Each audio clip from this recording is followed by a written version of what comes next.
From the CPRE Knowledge Hub and cprehub.org, this is Research Minutes, a deep dive into new and important research in the realm of education.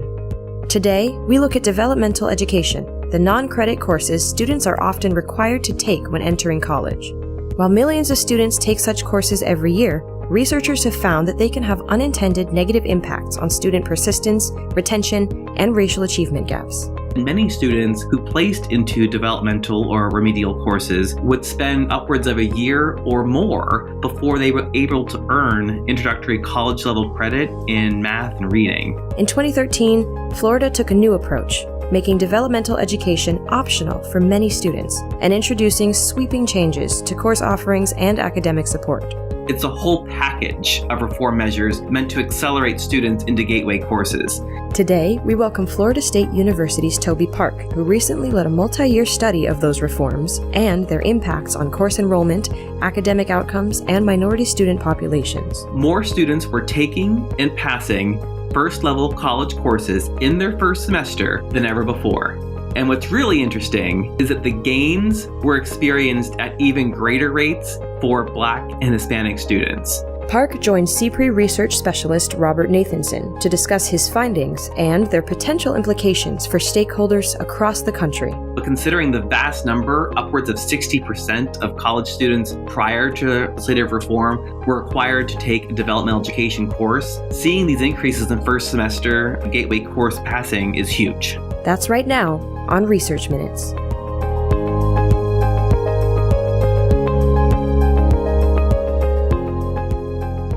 I'm Robert Nathenson, research specialist with CPRE at the University of Pennsylvania Graduate School of Education. Today, I'm happy to be joined by Toby Park, Associate Professor of Economics of Education and Education Policy at the Florida State University College of Education, and lead author of the new study, Developmental Education Reform and the Racial Ethnic Achievement Gap, the case of first semester gateway course passing rates when Florida made developmental education optional.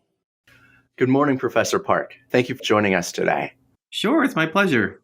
Today, I'd like to discuss your study, Developmental Education Reform and the Racial Ethnic Achievement Gap, the case of first semester gateway course passing rates when Florida made developmental education optional. The study, which listeners can find in Teachers College Record, sought to determine the relationship between Florida students' racial and ethnic background and the likelihood of enrolling in college-level developmental courses as compared to regular introductory college courses, as well as how a 2014 Florida law that limited the use of developmental courses influenced the college racial achievement gap. To start, I was wondering if you could explain the difference between developmental education courses and gateway courses. Sure. I think the easiest way to do that is to talk about kind of traditional developmental education placement and the role it played. So historically, in most contexts, students would arrive at community colleges or in some places four-year institutions and be required to take placement tests in reading, writing, and or English comprehension. And depending on their score on that placement test in math or English, students will be placed either directly into introductory college-level coursework, or if they scored lower, they may be placed into remedial or developmental courses. These courses typically are required for many students based upon their placement test, but they do not count towards college credit, but need to be completed before the first level college course. So what we were finding was that many students who placed into developmental or remedial courses would spend upwards of a year or more before they were able to earn introductory college level credit in math and reading. And many students who entered developmental education weren't successful, let alone getting into those introductory level courses, but taking additional courses or ever transferring. Yeah, I think that's a really important point. So I was wondering if you could elaborate a little bit about why you felt that it was important to shed a light specifically on the role of these developmental courses in higher education. Sure. There's been some work out there that's called Developmental Education, the Road to Nowhere. And I think that terminology comes from the fact that I just mentioned that these courses, while required by the colleges, do not count towards college level credit or towards an associate's degree. Students are taking these courses, paying tuition for these courses, not being particularly successful in these courses, and as a consequence, not being able to move forward in their educational trajectory. Yeah. And we know that college completion is another issue that many students are struggling with. And so instances in which there are additional barriers to accumulating those credits to persisting and to graduating is something that I think it's particularly important to focus on. Could you discuss the role of developmental education courses in specifically the post-secondary racial and ethnic achievement gap? Sure. So if you take what I've just said, where students who place into developmental education, or DevEd as it's often abbreviated, tend to spend years or more and tend not to be successful later on in college, what we also find is that students of traditionally underrepresented racial and ethnic groups, Black and Hispanic students, particularly here in Florida, tend to be placed at higher rates into developmental education. So if you think about it that way, you already see a larger influx of Black and Hispanic students entering into developmental education. And with the low success rates of developmental education students, that's definitely then a contributor to the racial and ethnic achievement gap. So your study focuses on 2009 to 2014 Florida students' first semester of college. Why did you choose this setting specifically?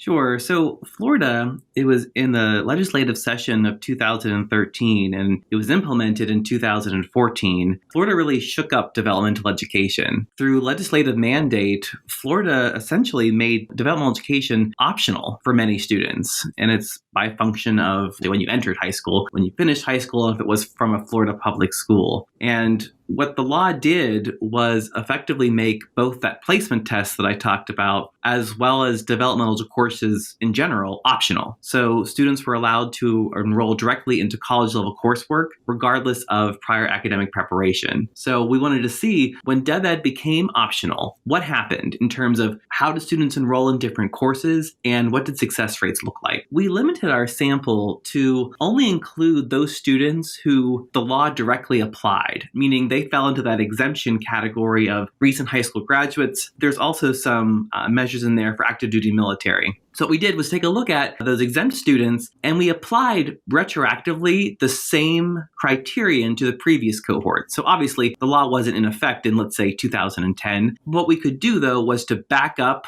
when that student would have graduated from high school and say, had the law passed earlier, this person would have been exempt and the law would have applied to them. So we took groups of in the neighborhood of 40,000 entering cohorts of students into the Florida college system, which is the former community colleges here in Florida. There's 28 of them altogether. And what we want to look at is now that DevEd's optional, let's see as a share of the entering cohort, how many students took DevEd, how many students took the gateway or the first level college credit bearing course, and then what did success look like in those courses? And, we looked at success in two different ways. We looked at it first with regard to what we called a course-based gateway course passing rate. Course-based is the percentage of the people in that class who therefore took that class who passed the class. And the other way we looked at it was in terms of a cohort-based success rate. And what that is the total number of students who passed the class expressed as a percentage of the whole cohort of entering students. And the other thing we did with this is to look not only overall about all incoming students, but we also wanted to look at were there differential rates for white, Black, and Hispanic students. The reason we did that was, we talked about before, DevEd can play an important role in the racial ethnic student achievement gap. So what this method allowed us to do is a difference in difference analysis. It allowed us basically to see, did we see any sort of change, a narrowing or perhaps a widening of the racial achievement gap when DevEd became optional? Yeah, I thought that those were some really, really interesting and important questions. And so what did you find? Like I said, the first thing we looked at was DevEd enrollment rates. And, it doesn't come as quite a huge surprise, but there was a decline. So when DevEd became optional, the share of students in the entering cohort who took DevEd went down, and it went down dramatically. So for instance, in developmental math, we saw decreases across the board in the neighborhood of 20 to 27 percentage points, and there was some variation by race. And specifically by race, we found that Black students, the differential there, their decline went down further than white students, upwards of 8 percentage points. For Hispanic students, the differential was closer to 2 percentage points. Similar patterns in writing and reading, with reading, for instance, for Black students, going down by by upwards of 23 percentage points. So what that tells us then is when DevEd becomes optional, we see large numbers of students opting out of DevEd or bypassing it. And we see that differentially by race, meaning that Black students and Hispanic students are even more likely to bypass DevEd compared to white students.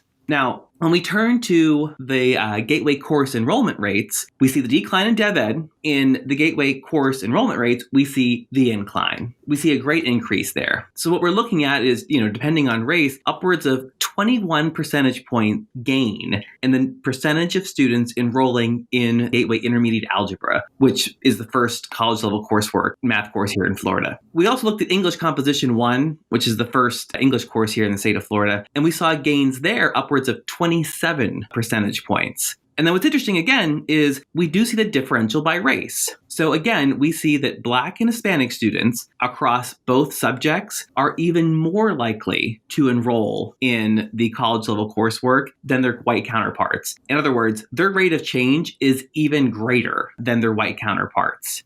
I just wanted to add a comment onto that before we move on to the next part. So I found that really interesting. And some of your results show that there's approximately an equal representation of students by different races and ethnicities after the policy change in these enrollment courses. Speaks to now less of a over under representation or less of a issue from an equity perspective in who gets to go directly into credit bearing courses versus remedial courses. That's exactly right. I mean, the share of Black, white, and Hispanic students enrolled in developmental education before the reform was vastly different. You saw larger shares of Black and Hispanic students. You didn't see that after the reform. And conversely, as you very well just pointed out, in the college level coursework, the Gateway courses, we saw increases across the board, but we saw even greater increases for Black and Hispanic students.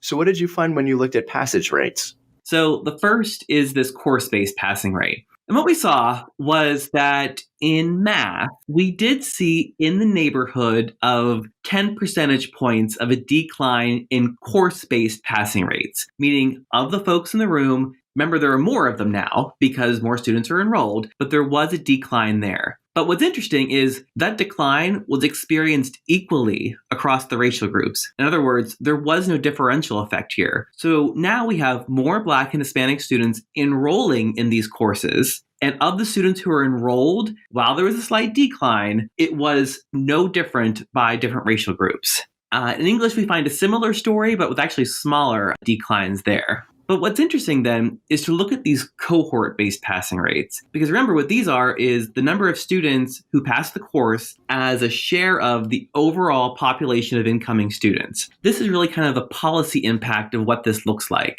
So what we found was that when we looked at cohort-based passing rates across the board for all students, all races, both math and English, we saw increases. So following the developmental education reform, more students were taking and passing first-level college courses in their first semester than ever before. And what's really interesting is that the gains were experienced at even greater rates for Black and Hispanic students. So while everybody had an increase in the cohort-based, the number of people taking and passing Gateway courses, Hispanic and Black students had even greater gains. So what that means then, it effectively did play an important role in narrowing, if not closing, the racial ethnic achievement gap in Gateway course completion in the first semester.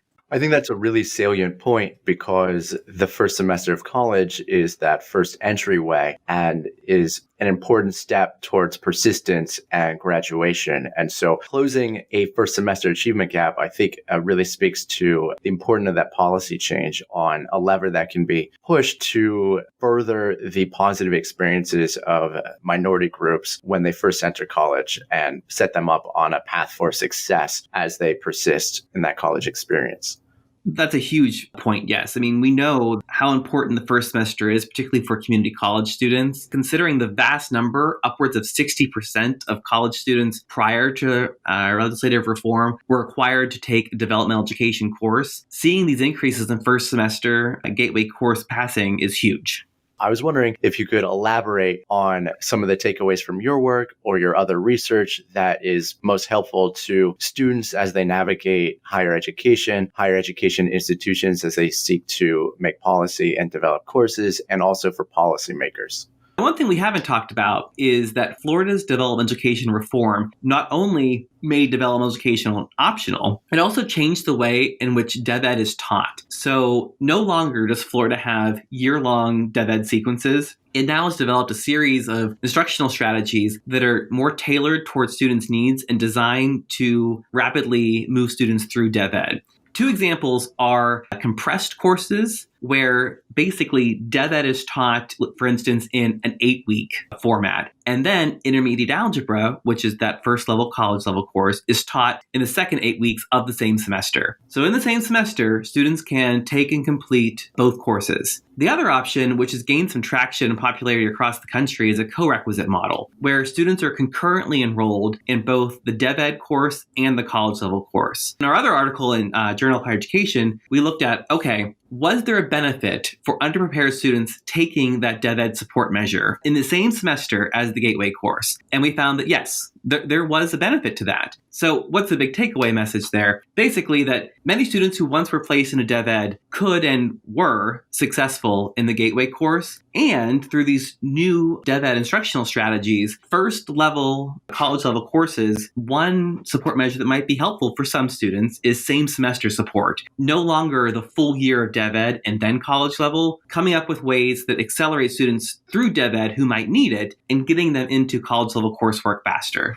Florida's legislation did a lot of things. Made DevEd optional, we talked about that. Changed instructional strategies, we talked about that. It also enhanced advising and provided additional support services to students. This comes in the form of tutoring centers, computer labs, and so forth. The 28 colleges were given some latitude in how to implement those. It's a whole package of reform measures meant to accelerate students into Gateway courses. Now, as a researcher, that's somewhat perplexing because it makes it difficult to identify the effects of specific components of the policy. But as a policymaker, we see that this suite DevEd reform measures seems to be having a strong effect on increasing students' success rate in college level courses and also closing racial ethnic achievement gaps. So I think for other states to consider this, and by the way, other states have done similar measures, it's important to remember that Florida just didn't make DevEd optional. It did a lot of other things. So other ways in which we can reform DevEd through instructional strategies or whatnot, all of those contributed success in Florida. It wasn't solely saying you don't have to take it anymore. And then I was also interested in asking you, have you looked at outcomes beyond the first semester? That's a great question. So we have looked at coursework in the first year. We started to look at persistence, and we started to look also at credit accumulation. And we're finding similar stories. So the story for credit accumulation isn't as drastic, but it's still a similar story where we see students earning more credits across the board, with Black and Hispanic students earning even more credits. We presented some of this work in January at the Institute for Education Sciences annual PI meeting, who funds part of our work. And we're looking to present even more of this in the coming months.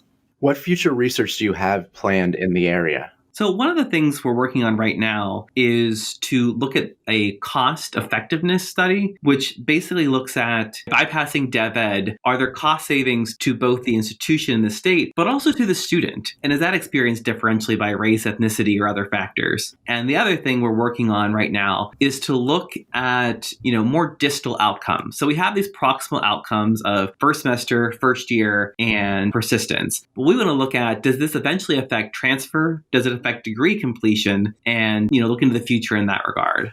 Well, this is a really interesting study. For those who want to learn more, I encourage listeners to read Developmental Education Reform and the Racial Ethnic Achievement Gap, the case of first semester Gateway course passing rates when Florida made developmental education optional, which can be found in Teachers College Record. Professor Park, it's been a pleasure talking with you. Thank you. It's been my pleasure as well. Thanks for listening to this week's Research Minutes, presented by the CPRE Knowledge Hub. For more episodes, or to subscribe to this series, visit us at cprehub.org. That's cprehub.org. To share thoughts on today's episode, or to suggest future topics, follow us on Twitter at cprehub.